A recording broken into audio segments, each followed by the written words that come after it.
Like, I'm training with Jace today. I've been training for over 20 years, shoulders, yeah, and I know what kind of feels good and what feels right for me. I know I want to do the best or get the best out of training with you because that's why we're training together. Yeah. But for me, if I'm feeling a slight bit off, ever so slightly, if there's something that just doesn't feel right or my body hasn't been through that plane of motion, I'm not going to push past it just for the sake of this workout. I'm going to stop, and I've done that many times with you. You know that. I'll be like, no. This is a new weight for me to handle. It's a new plane of motion. It's a new machine. Stay in your lane. Don't try and Exactly. Always try to keep not up. a competition. No. I don't want to get injured from this. I'm here to learn.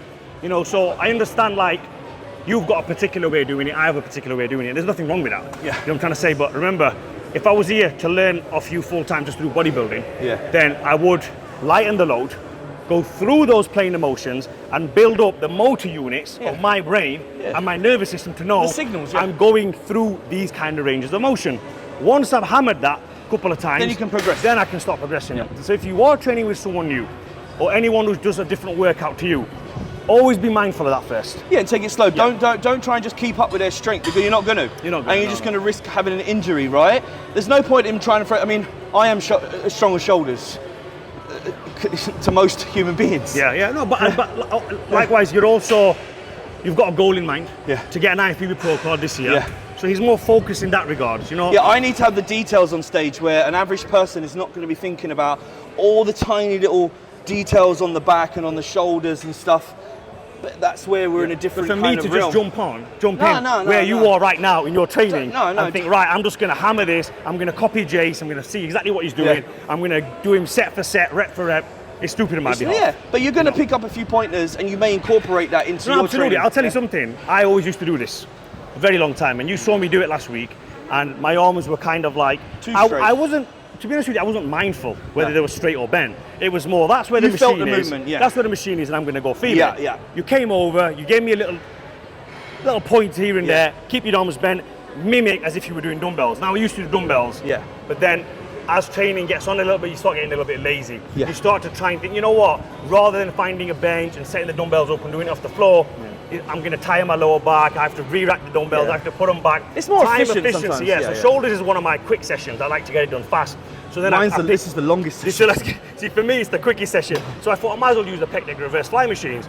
And then when you showed me just to mimic the dumbbells on this by keeping your arms bent a little bit, and I thought, you know what, that is so much better, the contraction, because now everything's tight. Before, this was all loose, and I was only really getting the contraction at the top.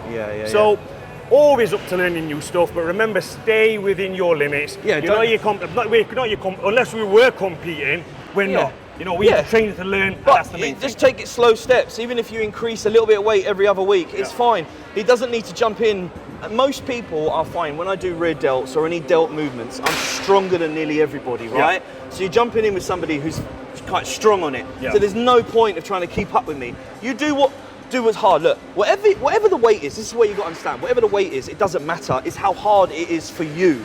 Okay, so if it's hard to get 10 reps, you're going to get the same out of that than what I would do with my weight. It's just that I'm used to lifting that heavier weight. But because it's a new range of motion for me, it's a new plane of motion, so I only have to do a light weight. Yeah, because you feel it on that weight. This is what I'm trying to say. You're getting what you need out of that weight. What I have found is, when someone is an experienced level, like I am, I've been doing it for 20 years, I only have to do a new exercise 3 or 4 times before I'm like, okay, now I can leapfrog over those guys who have only been training for 5 or 6 years.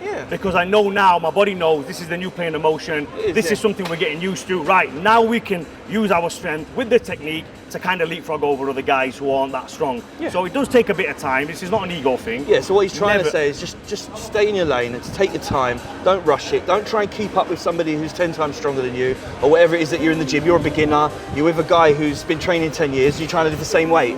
It's not going to pay off. But just having somebody there to push past your plateau and get you stronger eventually, you'll get there one day, But wait. Like I said, for me, I know when I started doing the higher bit, that for me was I was really struggling. It's hard. I was really struggling, and I was at the point where I can keep push, like mentally I can push, but is it worth me pushing? Not really, no. To get injured.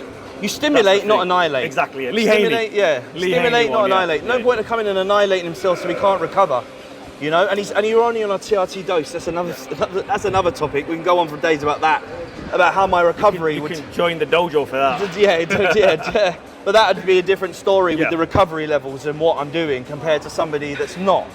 So I could recover a bit quicker, so Yeah. then I could do more drop sets than what you could. Oh yeah, you like know. I said, I'm red flagging now. We're Yeah. halfway in the session. I'm like, okay, I'm ready to wave the flag. This is it. I'm tapping out. That's because he didn't eat nothing. That is true. That is true.